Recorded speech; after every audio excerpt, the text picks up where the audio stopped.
Yakuza Like A Dragon. I recently have just finished this game, and my god, is it one hell of a game. Yakuza 7 or Ryu ga Gotoku is the 7th installment in the Yakuza series. And in this game, you're playing as Ichiban Kasuga instead of Kazuma Kiryu like in the past installments.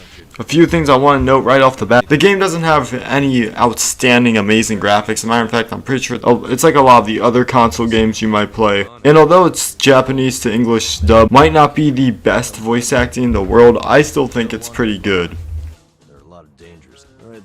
But there's quite a few very different factors in Yakuza 7 that makes it different from its previous installments in the series. So let's get into that.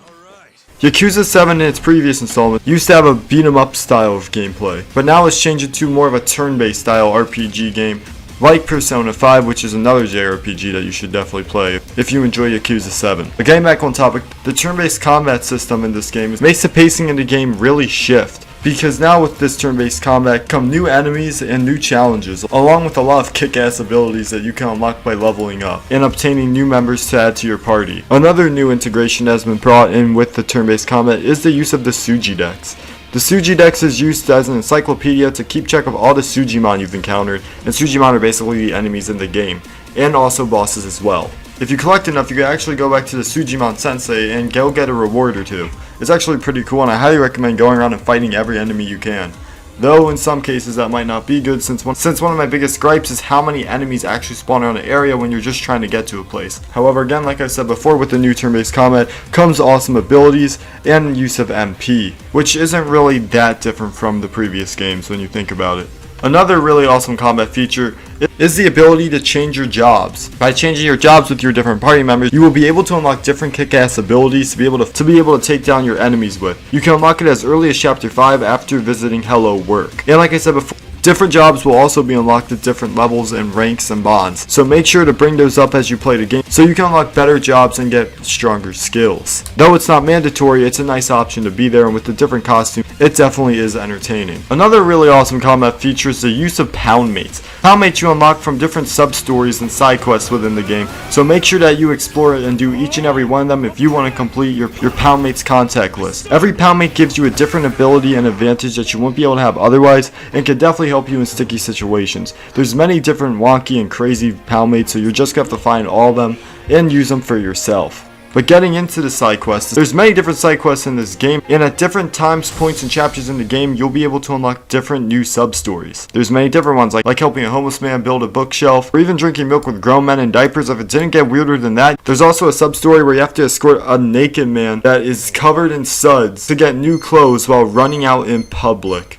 A really cool Easter egg I had to bring up in this review is if you do the can quest minigame enough, you'll actually rack up enough points and cans in order to buy yourself CDs. And 3 of the CDs that you can get here are Persona 5 soundtracks, which are really awesome, especially if you're a Persona fan.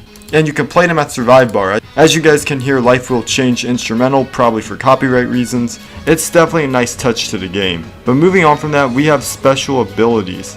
You know how I mentioned jobs earlier? The higher and stronger bond you have with your partners, the more jobs and ranks you'll be able to unlock. And interactions within party members can be funny, sad, and even heartwarming at times. The best way to get to know your party members is by going to Survive Bar and hanging out with them and talking to them and progressing their overall story as you guys play through the game. So make sure you go there every now and then to go check up on them and get another piece of their story, and who knows, you might even find out something interesting.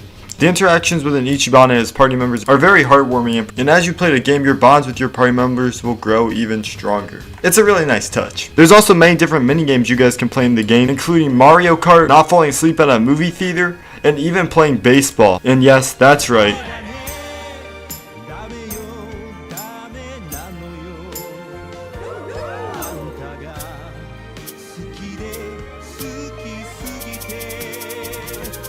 The game also has some pretty alright jokes in it, and it can be funny at times when it really shouldn't be. And there's also those little details in the game that can make you leave having a grin on your face.